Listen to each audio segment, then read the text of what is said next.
The oak planks of the shallop would have been heavy with frost. I stood on the eastern shore of James Bay, looking out at the gray water where the ice still choked the shallows in late June. It was here, on the 22nd of June, 1611, that Captain Henry Hudson, his teenage son John, and 7 other men were forced into a small open boat and cut loose from the ship Discovery. The wind that morning blew from the east. The main vessel caught the breeze and sailed north, leaving the shallop behind in the drift ice. I had read the deposition of the survivor Abacuc Prickett 3 times before I understood the precise mechanics of the betrayal. The record is clear on how they were abandoned. It is silent. I reviewed the original charter documents in London before traveling to the Canadian subarctic. The expedition of 1610 was financed by a syndicate of wealthy merchants, including Sir Thomas Smith, Sir Dudley Digges, and Sir John Wolstenholme. They formed a private venture to locate a northern passage to the Orient. They selected Henry Hudson as their commander. Hudson was an experienced navigator, having already led 3 previous expeditions into the Arctic ice. In 1607 and 1608, he sailed for the English Muscovy Company, pushing toward Svalbard and Novaya Zemlya. In 1609, sailing for the Dutch East India Company, he explored the river in North America that now bears his name. He had a reputation for finding open water, but also a documented history of crew unrest. The syndicate provided him with the Discovery, a vessel of 55 tons burden. She was a small, stout ship, previously sailed by George Weymouth in 1602. Her hull was reinforced with extra timber to withstand the pressure of pack ice. The cargo hold was loaded with provisions calculated for a voyage of 8 months. The manifest listed salted beef, dried peas, oatmeal, hardtack, butter, cheese, and beer. They carried muskets, powder, lead shot, and a complement of pikes for defense. The navigational equipment included a brass astrolabe, a cross staff, a traverse board, and several magnetic compasses. Hudson assembled a crew of 22 men and 1 boy. The boy was his own son, John Hudson, who had accompanied him on previous voyages. The crew roster included men who would dictate the final outcome of the expedition. Robert Jewett, an older man who had sailed with Hudson before, was appointed as mate. Abacuc Prickett, a landsman and an agent for the investors, came aboard to keep an independent journal of the proceedings. Philip Staff, a skilled carpenter, was hired to maintain the hull and spars. There was also Henry Green, a young man of good family but ruined reputation, whom Hudson brought aboard off the official books. Green was not listed on the initial paymaster's ledger. Hudson provided him with food and lodging out of his own allowance, an irregular arrangement that immediately bred resentment among the regular seamen. The Discovery was heavily laden, riding low in the Thames. The crew was a mixture of seasoned mariners and inexperienced landsmen. They were bound for a latitude where the compass needle became sluggish and the summer lasted only a few weeks. The investors expected a quick transit through a northern strait, leading directly to the Pacific Ocean. They did not provision the ship for a winter trapped in the ice. I noted the discrepancy between the 8 months of rations and the reality of Arctic navigation. A standard transit might take 6 months. If the ice closed behind them, 8 months of food would not sustain 23 men until the next thaw. The Discovery departed London on the 17th of April, 1610. They sailed down the Thames and entered the North Sea, setting a course for Iceland. The log entries from the first month reveal a rapid deterioration of shipboard discipline. By the time they dropped anchor at Snæfellsjökull and made a take on fresh water, the crew was already fracturing into factions. I read the account of a physical altercation ashore. Henry Green, the unlisted passenger, fought with the ship's surgeon, Edward Wilson. The dispute was violent enough that Wilson threatened to remain in Iceland rather than continue the voyage. Hudson intervened, but he sided entirely with Green. He blamed the surgeon for the conflict. This decision alienated the regular crew, who viewed Green as an arrogant interloper protected by the captain's favoritism. They departed Iceland and sailed west, sighting the eastern coast of Greenland in early June. The water temperatures dropped. The lookout reported the first massive icebergs on the 4th of June. They rounded the southern tip of Greenland and steered northwest toward the passage Martin Frobisher had documented decades earlier. By the end of June, the Discovery entered the turbulent waters of the strait that now bears Hudson's name. The tidal currents here are severe, pulling heavy pack ice back and forth through the narrow channel. The ship was repeatedly caught in the ice, pinned between floes. The hull groaned under the pressure. The men grew terrified of being crushed. Abacuc Prickett recorded that the crew began to speak openly of turning back. Hudson responded to the unrest by calling the men to the main deck. He brought out his navigational charts. He showed them that they had sailed further west than any previous English expedition. He offered them a choice: proceed forward or return to England. It was a dangerous concession of authority. The crew argued among themselves. Some wanted to press on, hoping for the reward promised by the investors. Others, including the mate Robert Juet, demanded they turn the ship around. The debate ended without a formal mutiny, and the ship continued westward, but the command structure was permanently damaged. In response to the insubordination, Hudson formally demoted Robert Juet. He stripped him of his rank as mate and reduced his wages. He promoted Robert Bylot, a younger and more capable seaman, to take Juet's place. He also replaced the boatswain. These disciplinary actions were recorded in the ship's log. Hudson believed he had restored order by removing the dissenters from positions of influence. In reality, he had created a core group of bitter, demoted men who now shared quarters with the rest of the crew. They spent the month of July navigating the treacherous ice of the strait, pushing slowly westward. On the 2nd of August, 1610, they passed between two high headlands. Hudson named them Cape Diggs and Cape Wolstenholme after his investors. Beyond these capes, the narrow strait opened into a vast. The open water before them was not the Pacific Ocean. It was a massive inland sea, covering nearly 470,000 square miles. We now know it as Hudson Bay. In August of 1610, Hudson sailed the Discovery south along the eastern shore, charting the coastline. The men expected the coast to turn west, leading them toward Asia. Instead, the landmass forced them continually southward. They spent September exploring a labyrinth of islands and shallow bays. The days grew shorter. The ambient temperature dropped steadily. The ship's log notes frequent gales and heavy freezing rain. By October, they had reached the southernmost extremity of the water, a dead-end appendage now called James Bay. The latitude was 51 degrees north, roughly parallel with London, but the climate was vastly different. The shallow waters of James Bay freeze rapidly. I have walked that shoreline in late autumn. The wind coming off the Canadian Shield carries a dry, penetrating cold that turns the surface of the bay to slush, then to solid ice, in a matter of days. Hudson spent weeks tacking back and forth, searching for a western outlet that did not exist. He refused to accept that they were trapped in a cul-de-sac.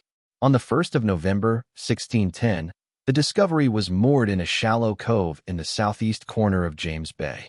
The ice closed in around the hull. Within 48 hours, the ship was frozen fast. They were immobilized. The nearest European settlement was hundreds of miles away.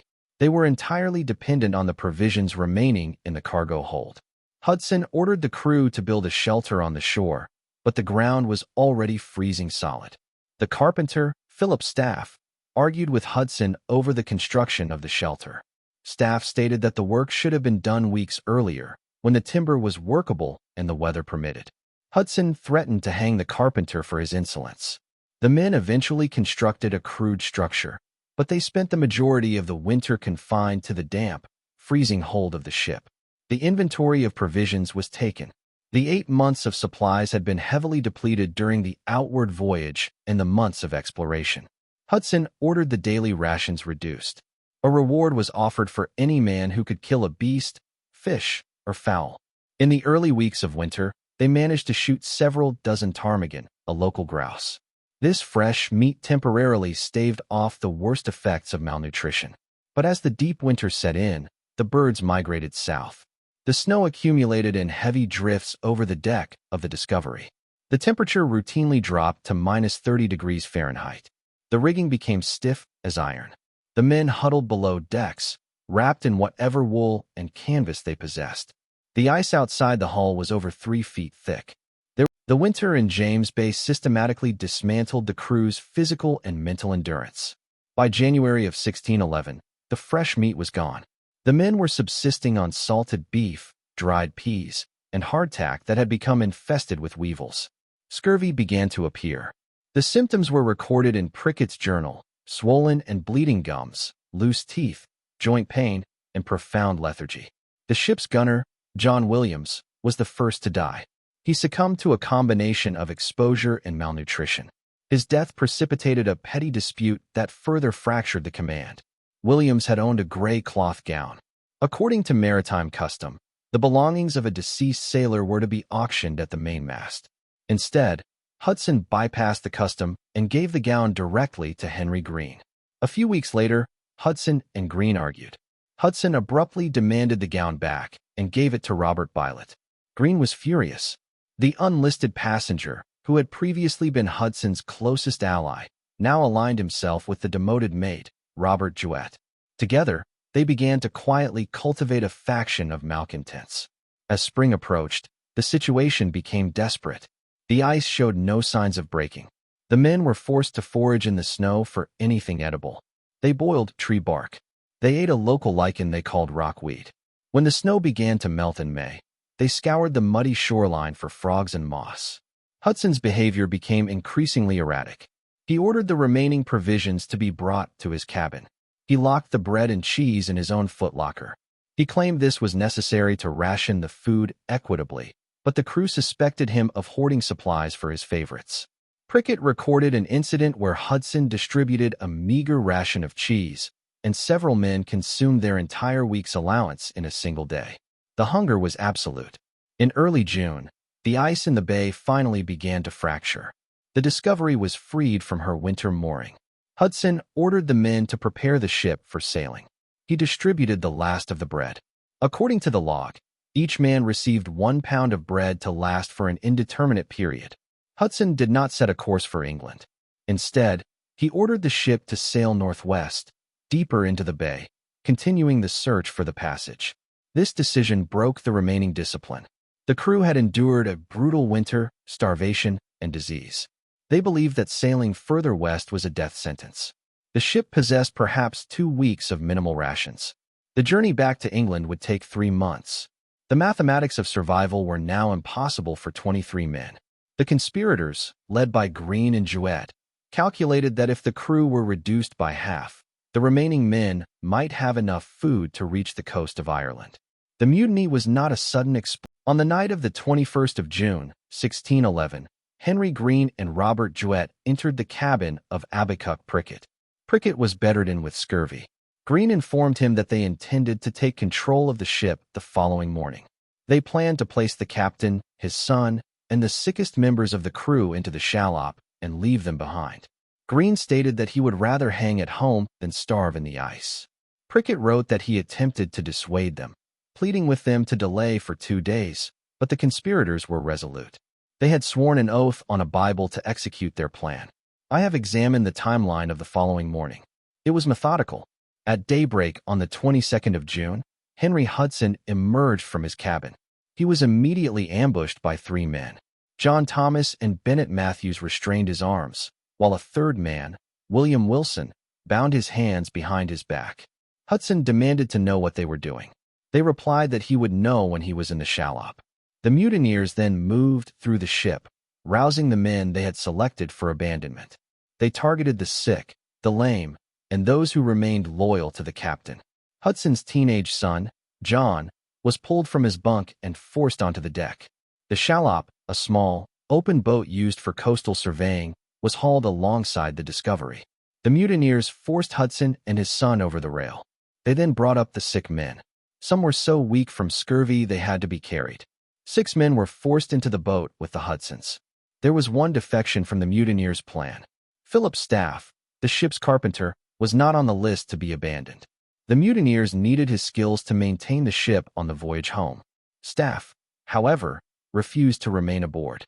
He stated that he would not stay with a crew of thieves and murderers. He demanded his tools. The mutineers handed him his carpenter's chest, an iron pot, some meal, and a musket. Staff climbed down into the shallop of his own volition. In total, 9 men were placed in the open boat. The mutineers threw down a few pieces of clothing, a small amount of grain, and a single pike. They did not provide a compass or an astrolabe. The tow line connecting the shallop to the Discovery was severed. The mutineers immediately deployed the topsails. The wind was blowing from the east. The Discovery gathered speed, moving westward into the bay.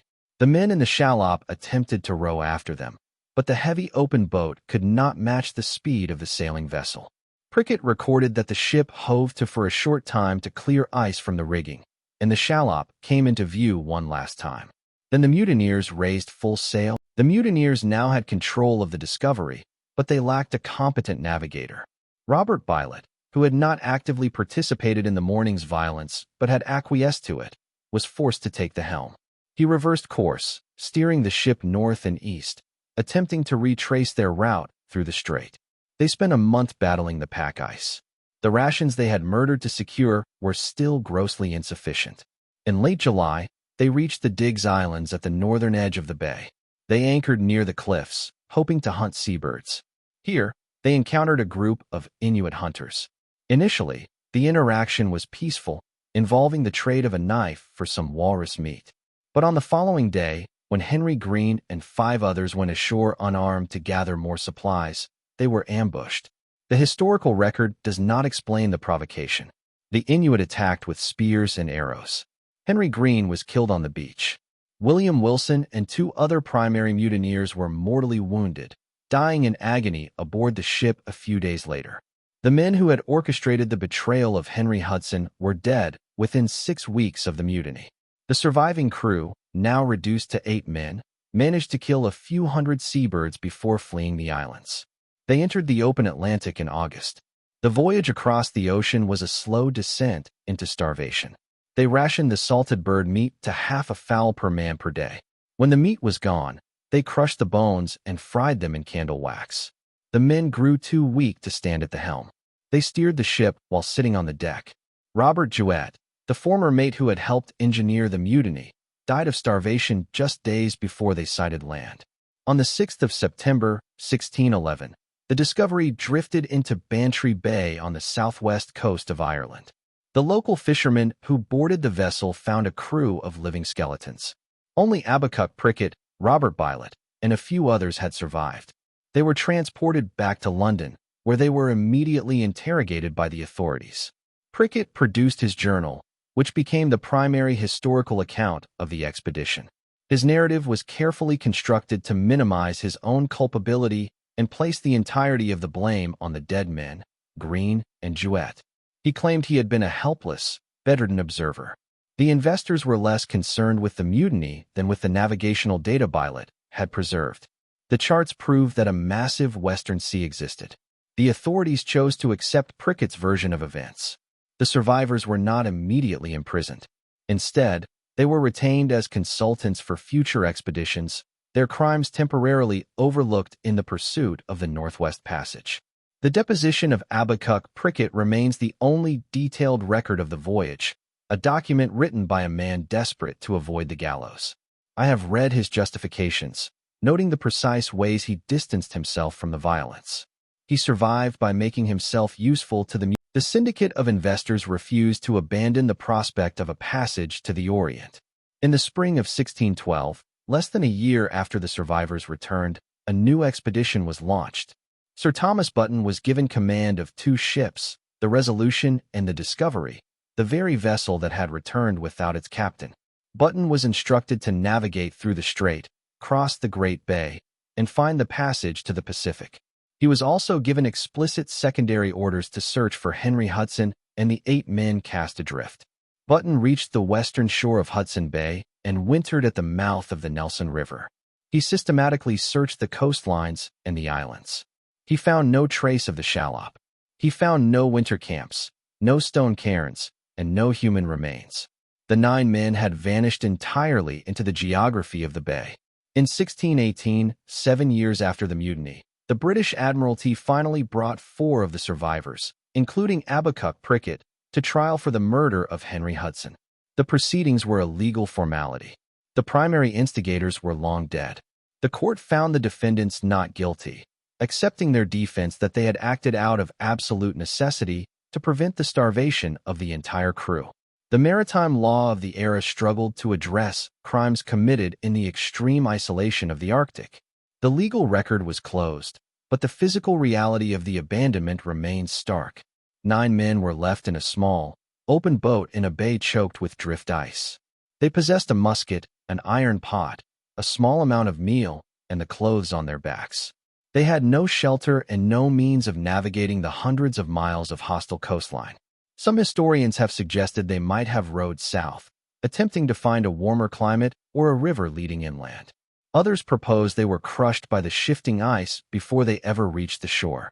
I have stood on the beach at James Bay and watched the ice pack move with the tide. The sheer mechanical force of the frozen water is absolute. A wooden shallop caught between 2 floes would be reduced to splinters in minutes. The carpenter Philip's staff might have attempted to reinforce the hull, but without proper timber or a forge, his tools were useless against the ice. There are local legends among the Cree of the region concerning white men who arrived in a broken boat, but I do not deal in legends. I deal in the physical evidence left behind. In the case of the 1610 expedition, the evidentiary record stops at the exact moment the tow line was cut. The journal ends here. What Henry Hudson, his son John, and the 7 loyal men saw after the Discovery sailed over the horizon, no one knows. If these stories of vanished crews and silent ships speak to you,